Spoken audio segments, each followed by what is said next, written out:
มันว่าจะไปเกาหลีแล้วมันเป้ถุงให้พอมันมาซื้อกับป้า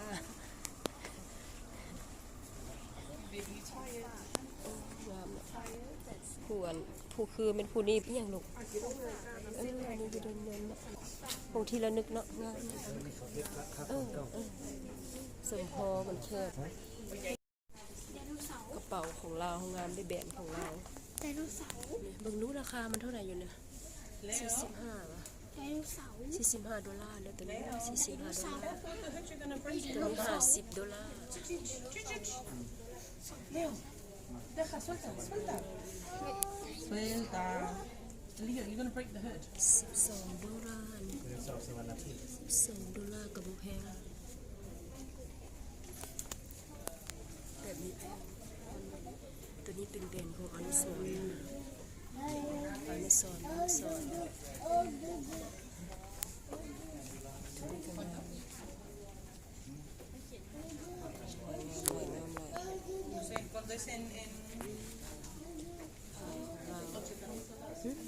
อันนี้เท่าไหร่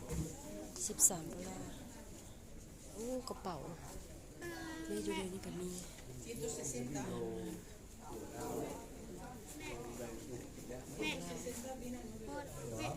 ไปเรื่องซอกินข้าวกันหรอ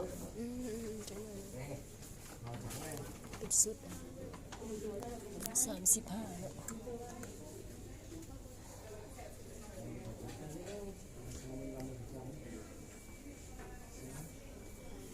เป็นโซนห้านอาหารรีวิวราคาอาหารอยู่เดือนยนต์นะรีวิว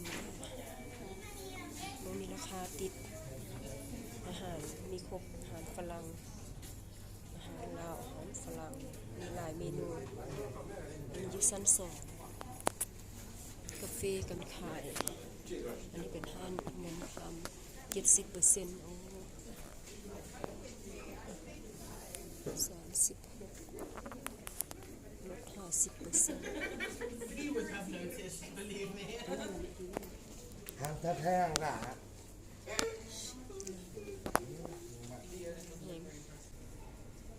มีแต่สร้างได้ดาเนียน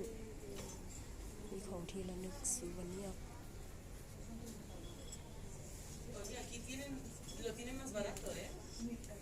อันนี้ผลิตภัณฑ์ของเราผู้สิแพงนิติบันนะก็จะซื้อแล้วเขาก็เป้ขึ้นยนต์เลยอันนี้มันโซนมันเนียนที่เจ้าเห็ดหงตัวหงแล้วก็แต่เป็นไม้แกะสลักเข้าไปที่บนนี้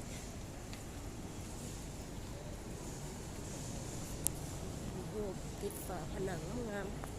เป็นชนเผ่าไทยแดงสุดไทยแดงเต็มงามกับอันนี้จะเป็นห้านอาหารคนจะมานั่งถ่ายโซนนี้บ่มีป่ะบ่มีห้านอาหารอยู่เทิงเนาะได้โมงเดี๋ยวนี้โมงต่างประเทศนะเห็นบ่โมงลาวเดี๋ยวนี้นี่โมงลาวอยู่ญี่ปุ่นมัน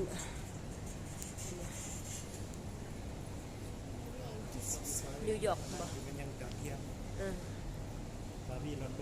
ลอนดอนปารีสเลยนี่โตเกียวเลยโตเกียวแต่เนี่ยโมงนะเป็นตอนเช้ามันลืมกันสั้นยังก็ยังจะเสียท่านหลายๆคนจะนั่งถ่ามีแต่ตังอยู่บนนี้เดือนนั้นจะบ่มีตังนั่งทันดังแล้วมานั่งโซนนี้